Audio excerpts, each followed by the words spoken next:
Kosa kubwa utakalolifanya inapokuja kwenye upande wa ujasiriamali na biashara ni lengo lako likiwa ni kuanza na lengo lako sio kudumu. Yaani kwamba mimi nataka tu nianze mwanangu, nipate pesa yoyote hapo niende. Au umeshaanza biashara yako unasema mimi naendelea nayo tu, lolote litakalotokea huko mbele. No. Ukitaka kuanza biashara yako lazima uweke bayana lengo lako. Lengo lako likiwa ni kuanza biashara. Kwa hiyo umeshaanza alafu mimi ndio hivyo rafiki yangu imeisha. Then unalitafutia kifo chako cha biashara. Lengo lako linatakiwa liwe ni kudumu. Na dumu vipi kwenye hii biashara? Okay, nishaanza biashara, nishatengeneza cash flow. Na dumu vipi kwenye hii biashara?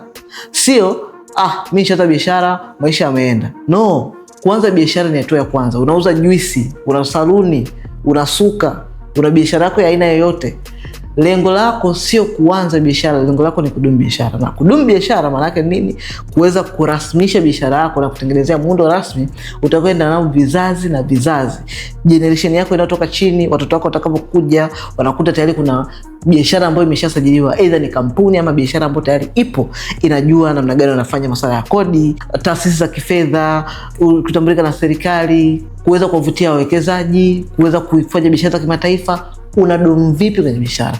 Na kuweza kudumu kwenye biashara yako ndio unakuja kwenye lengo swala kuzima la usajili wa biashara. Kama una kitu kimoja kati ya hivi vifuatavyo, then umequalify kusajili kampuni kwangu. Lakini cha kwanza, hakikisha una mtaji kuanzia milioni 5 na kuendelea, ama una cash flow kuanzia milioni 5 na kuendelea. Hapo comment neno usajili, na ukifika kule tutasajili kampuni.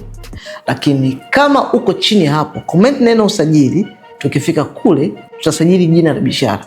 So usije kule unataka kusajili kampuni wakati huja qualify. Lakini vile vile usione kwa sababu sija qualify kusajili kampuni mimi siwezi kusajili jina la biashara, siwezi kusajili biashara yangu. Kuna option ya pili ambayo ni kusajili jina la biashara. Kule kwa viwango vyovyote ulivyonavyo unaweza kusajili jina la biashara. So ili lengo lako lisiwe kuanza, lengo lako liwe kudumu, na kulitimiza lengo hili, comment neno usajili, tuanze kusajili biashara yako moja kwa moja na uweze kutengeneza foundation.